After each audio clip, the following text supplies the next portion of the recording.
Allô, bonjour, peuple au Congo. Une situation très grave aux poules. Malnutrition aux poules. Malnutrition aux poules. Où est la France? Où est cette France?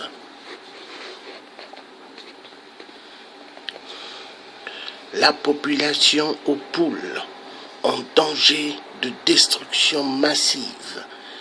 Ça sous-tue immensement aux poules. Nous avons un problème. C'est le grand génocide du silence aux poules. Oui. Où est la France? Où est la France? Mais dans le silence total. Sassou remercie Hollande sa pute. Sassou remercie Hollande sa pute pour avoir eu à être dans le silence total à cause du pétrole du peuple Congo, à cause du pétrole du sang du peuple Congo. Sassou bombarde aux poules avec des armes lourdes. Où est la France? Où est les Nations Unies? Où est toute la communauté européenne? Silence aux poules. Génocide atroce. Génocide atroce. Ce qui se passe aux poules n'est pas une guerre, mais une situation de génocide plus grave que le Holocauste juif. Sassou, ce qu'il fait aux poules, c'est exactement ce que Hitler a fait au peuple juif. Sassou est un Hitler. Oui, où est la France?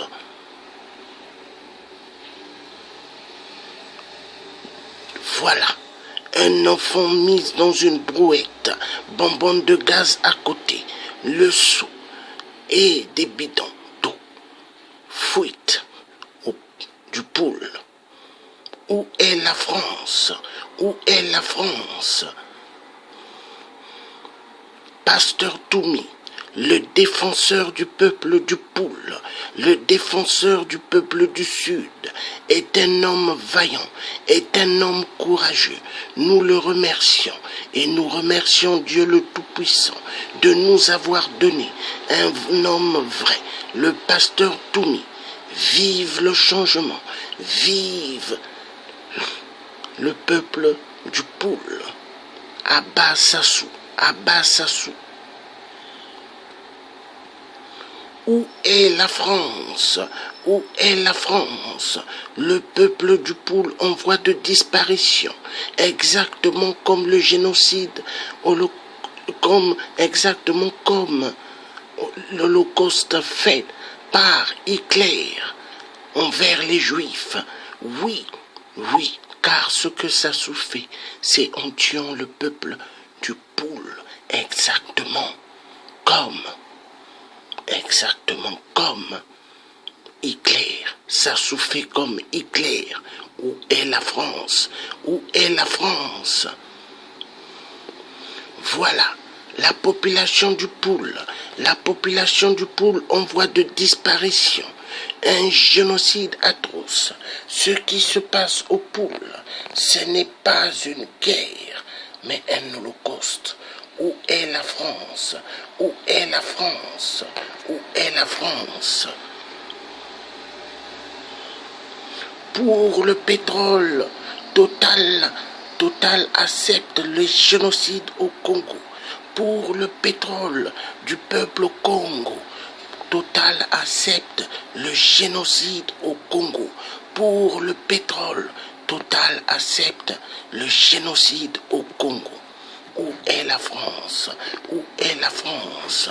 Où est la France? Où est la France? Génocide atroce aux poules.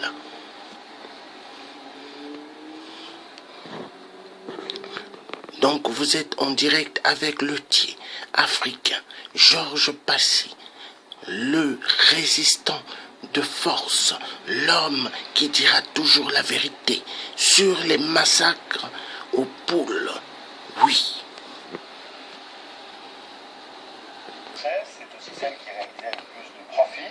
Problème, une partie de ces bénéfices aurait été détournée entre 1989 et 1993. 3 milliards de francs, c'est l'estimation en général admise, auraient disparu des caisses de la plus profitable entreprise française.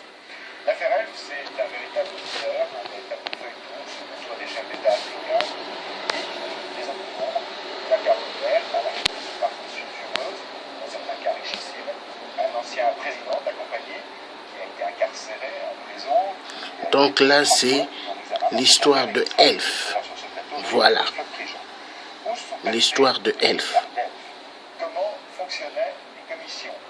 Compte secret, argent liquide, caisse noire, pourquoi le système a-t-il dérapé et qui en a... Donc Elf a fait pas mal de magouilles, des milliards sur le pétrole au Congo. Elf, c'est un incroyable polar où l'argent coule à flot. Avec le pétrole, on peut acheter des consciences. Un système bien rodé, bac chiche contre le pétrole, qui a bénéficié de ces commissions? Pourquoi les pays africains n'ont-ils pas profité des richesses de l'or noir? Avec le pétrole qui coule à flot à Pointe-Noire, avec la richesse de ce pays pendant 30 ans, comment se fait-il qu'il n'y a même pas au moins à Pointe-Noire ou à Brazza une clinique convenable où on peut se faire opérer de la malécie? De l'argent est aussi revenu dans les caisses des partis politiques en France. Compte secret, valise de billets, par quel circuit passaient les millions? Des billets? Des billets, des billets dans de l'imbécile. Et ma jolie redevance du texte, des chanteuses célèbres en s'attaquant au PDG. De quels moyens disposent-ils pour mener leurs enquêtes? Nous avons commencé cette émission en allant en Afrique. L'Afrique, véritable chasse gardée de Elf, qui a représenté jusqu'aux 3/5 de sa production de pétrole. L'Afrique sur laquelle, pendant plus de 30 ans, la compagnie a fait main basse. Comment expliquer que dans un pays aussi riche en pétrole que le Congo, par exemple, il n'y a pas un hôpital décent, alors que dans le même temps, c'est une terre roule en limousine? Comment expliquer que des cargaisons entières de pétrole aient pu disparaître sans laisser de traces entre l'Afrique et l'Europe? Des milliards d'Elf, première partie de ce document, le fruit d'un an d'enquête dans les coulisses d'un dossier explosif qui va vous emmener de Paris à Brazzaville en passant par Genève, Londres. Un document réalisé par Denis Boutelier, Jean-Yves Charpin, Nathalie Martin, Yves Tournou et Denis Casabianca. Lundi 13 septembre 1999, 11h. Philippe Jaffré, PDG d'Elf, descend de sa BMP blindée pour signer le rachat de son entreprise. Pas de journaliste. Et voilà l'homme qui vient de le faire tomber, Thierry Desmarais, PDG de Total. L'événement est énorme et toutes les caméras de télévision sont là. Derrière les sourires et les poignées de main, Elf vient tout simplement de se faire racheter par son ennemi juré, Total.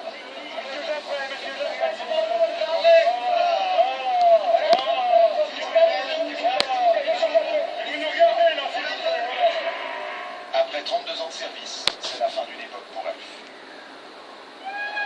Elf, on connaît bien sûr les pompes à essence. Elle a longtemps été la plus grande entreprise de France, 100 000 employés et 600 millions de francs de chiffre d'affaires par jour.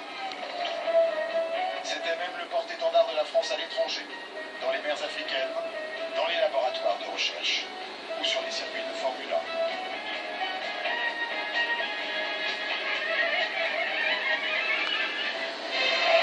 Mais pour beaucoup, si Elf en est arrivée là, c'est qu'elle a aussi abrité le plus grand scandale des 30 dernières années, l'affaire Elf. L'énergie d'une passion. À l'origine de l'histoire, des millions distribués en toute discrétion par les patrons de l'entreprise. Pour comprendre, nous sommes allés voir l'ancien PDG d'Elf entre 89 et 93, Loïc Lefleuc-Prigent, aujourd'hui consultant. Prédécesseur de Philippe Jaffré, il est le seul PDG à accepter aujourd'hui de parler de ces millions qui font scandale, ce qu'on appelle les commissions, des sommes colossales versées à des intermédiaires pour obtenir des contrats. Elles sont justifiées depuis l'origine par le fait que si jamais elles n'existent pas, on le fait bien. C'est-à-dire, si jamais vous ne voulez pas, vous les rendre. Et si jamais vous ne voulez pas rentrer dans un pays, c'est facile, vous ne payez pas de commission. Exactement, si jamais vous voulez rentrer dans un pays, vous payez une commission. À qui cet argent est-il versé? Par quel circuit secret transite-t-il? Nous nous sommes intéressés à une des plus grosses opérations menées sous le règne de Loïc Lefleuc-Prigent au Venezuela, un pays pétrolier d'Amérique du Sud. Nous sommes alors en 1990. Elf cherche à obtenir la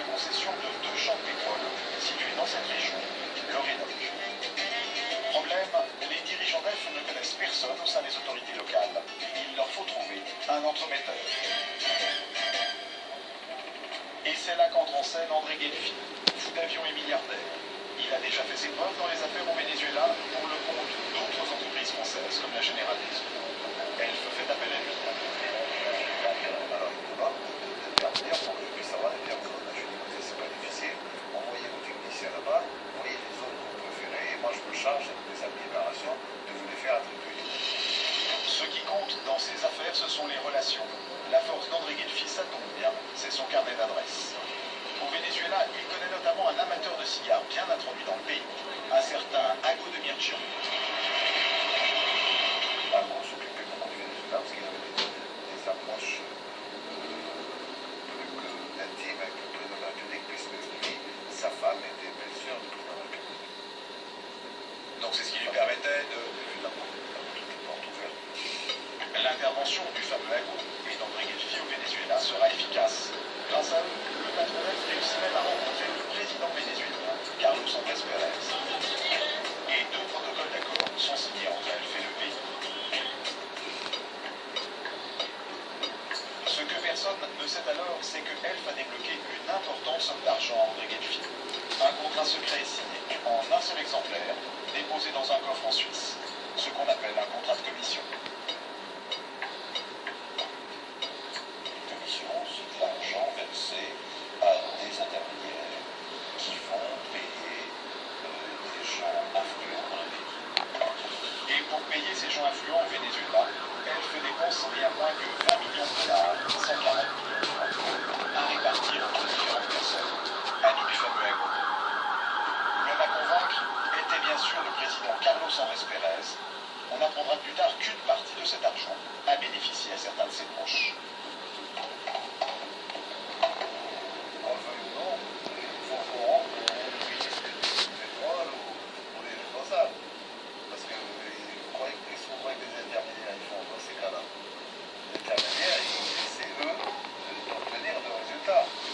Voilà donc pour le pétrole du peuple Congo.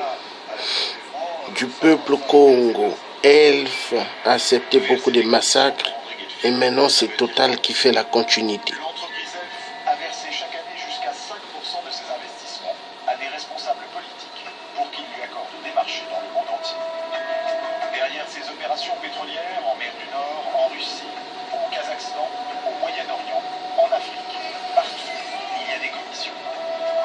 Impossible de faire autrement face à la concurrence des autres compagnies pétrolières qui font exactement la même chose. Ils sont obligés de payer. Ils payent. Que ce soit en Angola, au Gabon, ou n'importe où, on est obligé de payer les chefs d'État ou les responsables.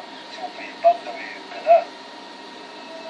Depuis Pierre Guillaumat, le premier PDG d'Elf dans les années 60, et sous la présidence de tous ses successeurs, des sommes considérables ont été versées. Entre 300 et 800 millions de francs de commission, selon les années.